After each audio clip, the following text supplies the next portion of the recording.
काल झालेल्या बदलापूरमध्ये जो काही एक निर्गुण प्रकार झाला आणि त्यानंतर आमच्या महायुतीच्या सरकारने आमचे मुख्यमंत्री आमचे उपमुख्यमंत्री यांनी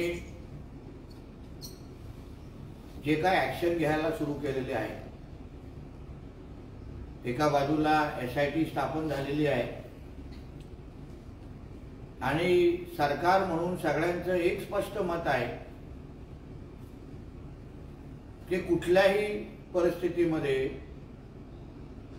त्या आरोपीला जास्तीत जास्त शिक्षा झाली पाहिजे, लवकरात लवकर शिक्षा झाली पाहिजे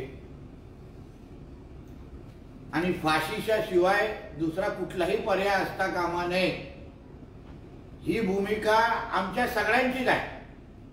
ह्याच्यामध्ये कोणीही राजकारण करणार नाही, कोणीही त्याच्यामध्ये दुसरा विचार करणार नाही की संस्था कोणाची आहे, ही कोणाची। सगळ्या पद्धतीने आमचं सरकार ऍक्शन मोडवर कालपासून गेलेलं आहे, त्या पद्धतीने कारवाया सुरू झालेल्या आहेत। पण महाविकास आघाडीचे जे आमचे विरोधक आहेत ते एवढे नीच असतील, एवढ्या खालच्या दर्जाचे असतील ह्याची कोणाला अपेक्षाही नाही। म्हणजे राजकारण, घाणेरडं राजकारण त्याशिवाय हे लोकांना काहीच जमत नाही। याचं उत्तम उदाहरण म्हणजे काल उद्धव ठाकरेंनी केलेले वक्तव्य, संजय राजाराम राऊतची केलेले वक्तव्य आणि अन्य सुळेताई असतील त्या लोकांनी केलेले वक्तव्य। म्हणजे जेव्हा कोलकातामध्ये घटना घडली तेव्हा फक्त ममता बॅनर्जीचं सरकार होतं म्हणून ह्यांच्यातले कोण बोललं नाही। पॅलेस्टाईन आणि गाझामध्ये त्याबद्दल बोलणारे आणि आंदोलन करणारे बांगलादेश मधल्या हिंदूंबद्दल या महाविकास आघाडीमधले कोण बोलले नाही। म्हणजे ह्यांचं घाणेरडं राजकारण हे कुठल्याही माता भगिनींसाठी नाही, महाराष्ट्रासाठी नाही, पण फक्त सत्ता एक सत्ता, त्याच्याशिवाय ह्याला कोणा काही दिसत नाही। उद्धव ठाकरे आणि संजय राजाराम राऊतनी तो बोलूच नाही। ह्यांचं महाविकास आघाडीचं सरकार असताना महिला किती सुरक्षित होत्या ह्याचा आता पाण्यात वाचायला लागेल। म्हणजे अन्य नराधम सोडा, सरकारमध्ये किती नराधम बसलेले। तेव्हा उद्धव ठाकरेच्या घरामध्ये एक बलात्कारचा आरोपी आहे जो त्याच्याबरोबर मातोश्रीवर राहतो,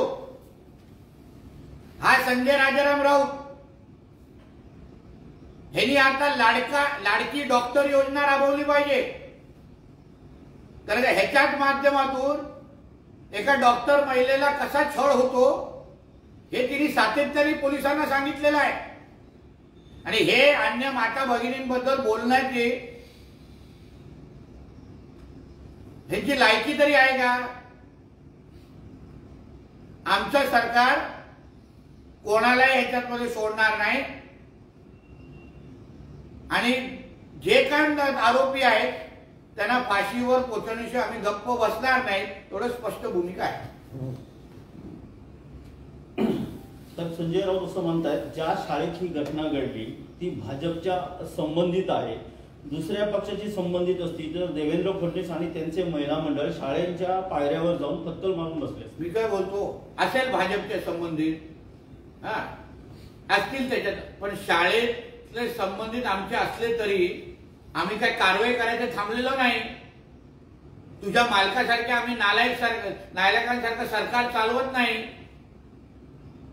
जो कोण आरोपी होता, ज्या संस्थेमध्ये हे घडलं आणि कुठलीही संस्था आमच्या संस्थेमध्ये अशा पद्धतीची घटना घडली पाहिजे अशा कुठल्याही संस्थेच्या मनात इच्छा नसते। म्हणून भाजपच्या संबंधित संस्था असली तरी कारवाई तर होते ना, FIR तर झालाय, कुठे लपवालपवी झालेली एक घटना दाखव। म्हणून उगाच शेमड्यासारखं बडबडत राहू नकोस.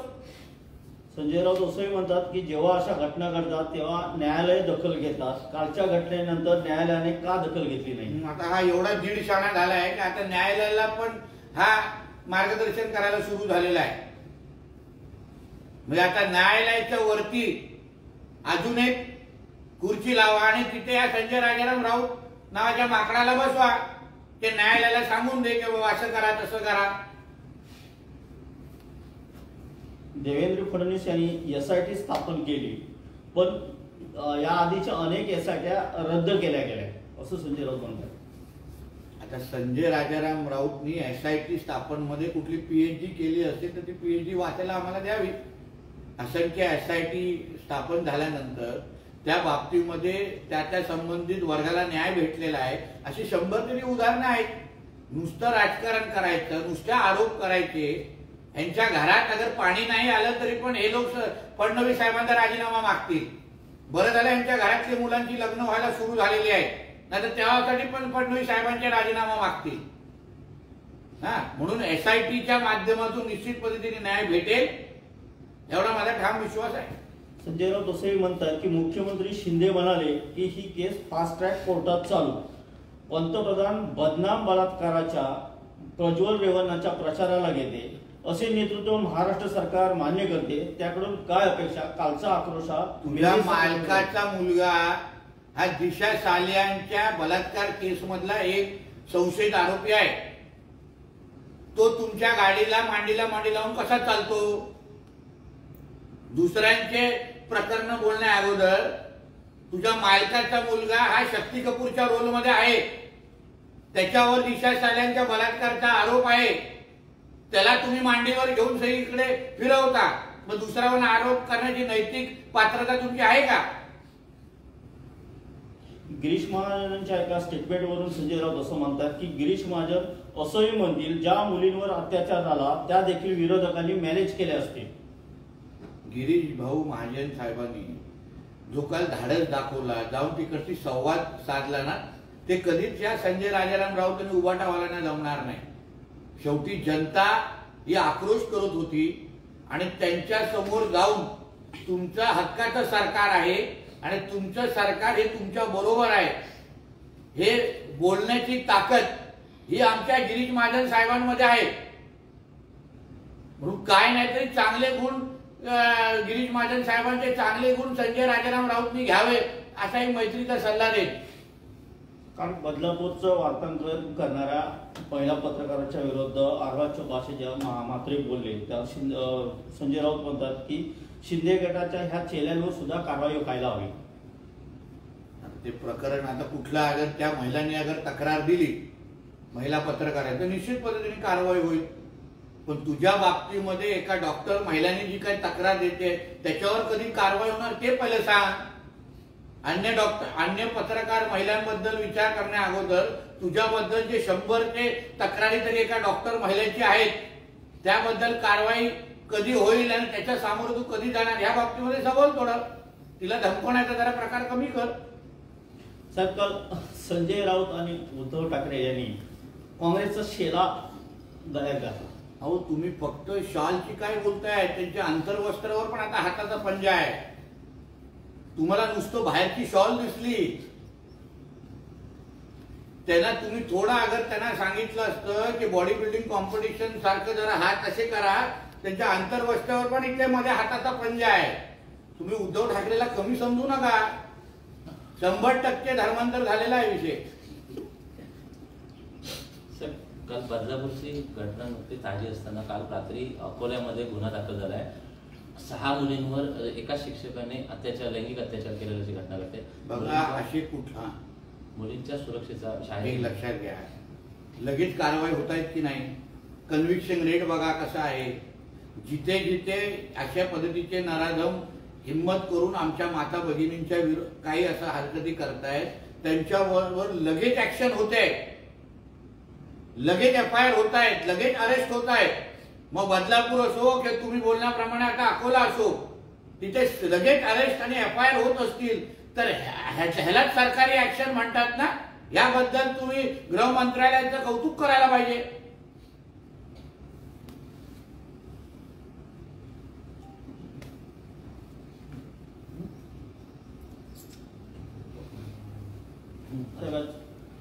मुख्यमंत्री कोकण दौऱ्यावर येत आहेत, रत्नागिरीत आहेत, काय अपेक्षा कोकणासाठी काय?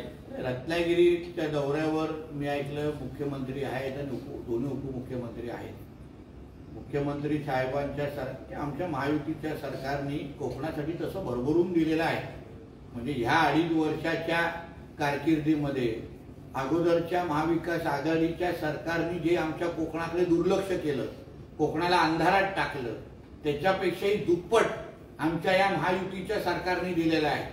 म्हणजे रस्ते, पाणी, वीज, विविध प्रकल्प, पर्यटनाच्या आधारे प्रकल्प, या सगळ्या ह्याच्यामध्ये आमच्या महायुती सरकारने भरभरून दिल्या असल्यामुळे मला विश्वास आहे आज पण मुख्यमंत्री परत खाली हात जाणार नाही.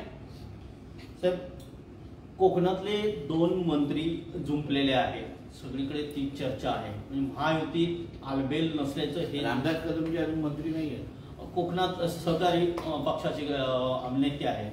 कोकणातले हे 2 नेते जुंपलेले आहेत, त्यामुळे महायुतीत आलबेल नसल्याचं हे द्योतक आहे. ठिकठिकाणी भाजपकडून निषेध नोंदवला जातोय. मुद्दा माझा असा आहे की रवींद्र चव्हाण साहेबांचं चुकलं कुठे, काय चुकलं ते सांगा मला. मला रामदास कदमजी हे राज्याचे ज्येष्ठ मंत्री राहिलेले आहेत. आम्हाला त्यांच्याकडून एवढी ती अपेक्षा नाही की त्यांना एवढं पण माहीत नसावं की हा नॅशनल 66 N66 हा जो महामार्ग आहे तो आजही केंद्र सरकारकडे आहे. त्यांनी मला दाखवावं ना, एक पत्र, एक नोटिफिकेशन रामदास कदमजींनी दाखवावं की हा नॅशनल हायवे आता राज्य सरकारच्या हद्दीत येतं. तरी पण आमचे रवी चव्हाण साहेब कोकणातले आहेत. माझी नैतिक जबाबदारी आहे. माझं खातं नसलं तरी केंद्रामध्ये नितीन गडकरी साहेबांचं खातं आहे, तरी पण तो माणूस 5-5 वेळा जाऊन पाहणी करतो, अधिकाऱ्यांच्या मानेवर बसतो, अधिकाऱ्यांवर पाठपुरावा करतो. हे त्यांची चूक आहे. आणि रत्नागिरी भागातला जो काही महामार्ग रखडलेला आहे त्याची कारणं रामदास कदमजींना माहित नाही का? आणि मग कोण चांगला काम करणारा माणूस असेल, प्रामाणिक काम करणारा माणूस असेल, त्याचा कधी ना कधीतरी संयम सुटणार ना, जे आमच्या रवी चव्हाण साहेबांचं झालेलं आहे. आणि आज महायुती म्हणून आम्ही लोकांनी ठरवलं पाहिजे की आमचा खरा शत्रू कोण. तिथे उद्धव ठाकरे काँग्रेस बरोबर झोपायला पण तयार झालेला आहे, गमछा घालून फिरतोय. स्वतःचा स्वाभिमान घाण ठेवून तो कुठल्याही प्रकारे महायुतीचं सरकार हरवण्यासाठी महाविकास आघाडीची सगळी शक्ती हे लोक एकत्र येऊन लावतायत. मग महायुती म्हणून आम्ही का भांडतोय?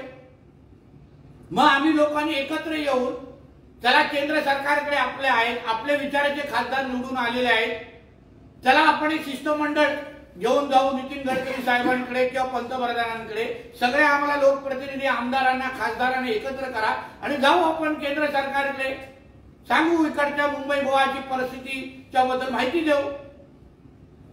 पण ज्या व्यक्तीची चूकत नाही, जो माणूस प्रामाणिक पद्धतीने स्वतःचं खातं नसताना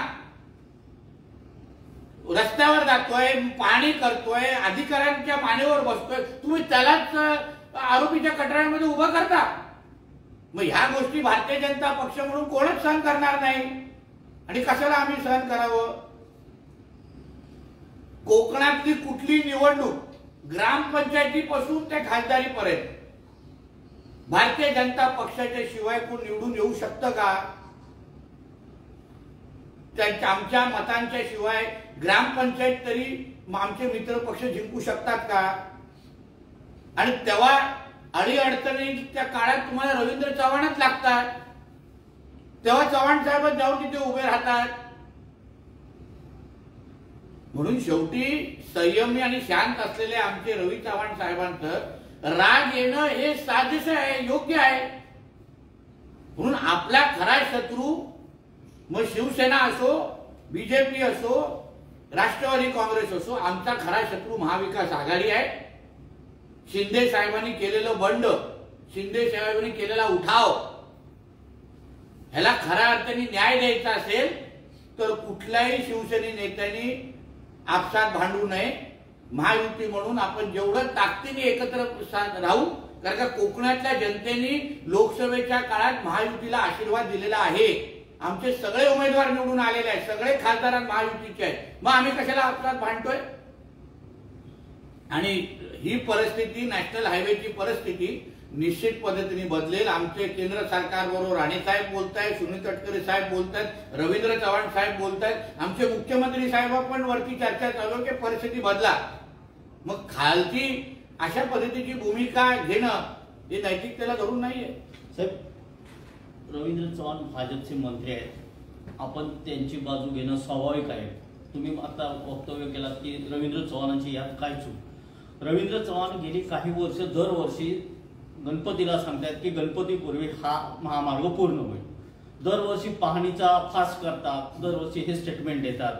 मग जर त्यांच्याकडे तर जबाबदारीच नाही आहे किंवा त्यांच्या खात्यातच ते अंतर्गत नाही आहे, तर ते अशी स्टेटमेंट का देतात? आणि कोकणी लोकांनी कुठलं स्टेटमेंट? कोकणातल्या जनतेसाठी अगर एका व्यक्तीने आपलं खातं नसताना पण, माझी कोकणातला मी आहे, मी सिंधुदुर्ग जिल्ह्यातला आहे म्हणून माझी नैतिक जबाबदारी म्हणून मी अगर रस्त्यावर उतरून अगर अन्य मंत्रींनी का भूमिका अशी घेतली नाही, अन्य कॅबिनेट मंत्री नाही पण आमच्या रवी चव्हाण साहेबांनी घेतलेली आहे, समजून घ्या. आणि रस्ता न बनण्याची नुसतं असंख्य कारणं आहेत, मोबदल्याचे कारणं आहेत, लोकांनी रस्ते अडवून ठेवलेले आहेत, आपल्या जमिनी देत नाही आहेत, सातबाऱ्यावर मुंबईचा आणि स्थानिक दोन दोन नातेवाईक आहे, कधी कधी मुंबईचा नातेवाईक मोबदल्यासाठी तयार होत नाही, कधी जमीन देत नाहीत.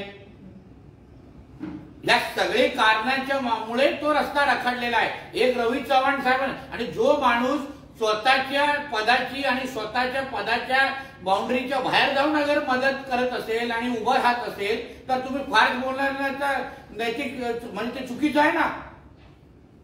खरं म्हटलं तर सगळ्या नेत्यांनी, म्हणजे महायुतीच्या सगळ्या नेत्यांनी रवी चव्हाण साहेबांसारखी भूमिका घेतली पाहिजे होती की बाबा रस्त्यावर उभं राहून बाबा ह्या रस्ता का होत नाहीये त्या अधिकाऱ्याला बोलून घेतले पाहिजे होती. पण जे दुसऱ्या मंत्र्यांना जमलं नाही ते आमच्या रवी चव्हाण साहेबांनी केलं, म्हणून त्यांचं खरं म्हटलं तर कौतुक करायला पाहिजे. कारण का हा रस्ता आजही राष्ट्रीय म्हणजे नॅशनल म्हणजे केंद्र सरकारचे असताना पण त्या माणसांनी स्वतःची चिंता न करता भूमिका घेतलेली आहे, त्यांचं कौतुक केलं पाहिजे ना.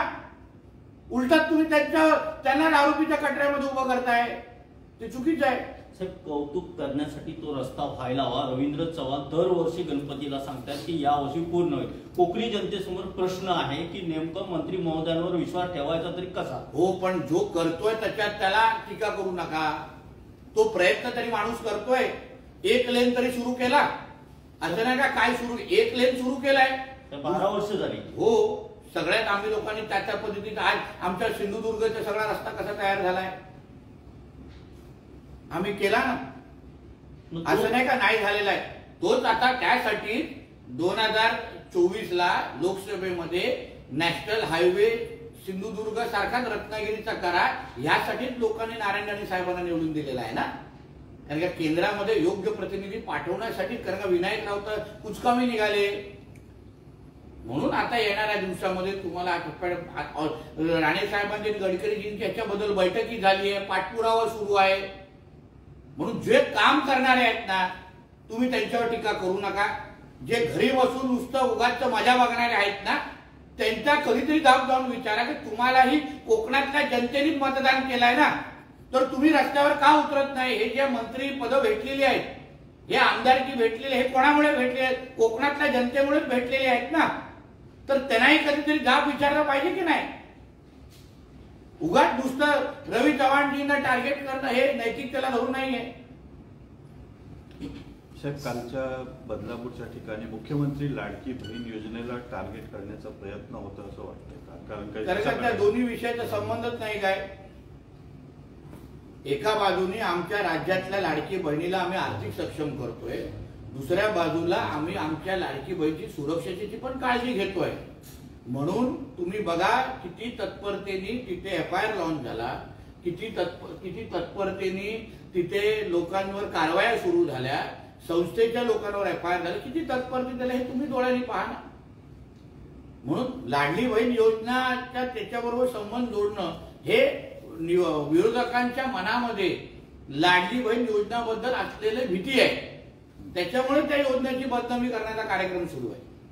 साहेब, आरक्षणाच्या मुद्द्यावर सगळ्या जातींचा रोष वाढत चाललाय. आगामी काळात निवडणुकीत भाजप आणि सत्ताधारी भुईसपाट होतील असं मनोज जरांगे पाटील. म्हणजे त्यांचं स्टेटमेंट ऐकलं नाही म्हणून बोलू शकतो.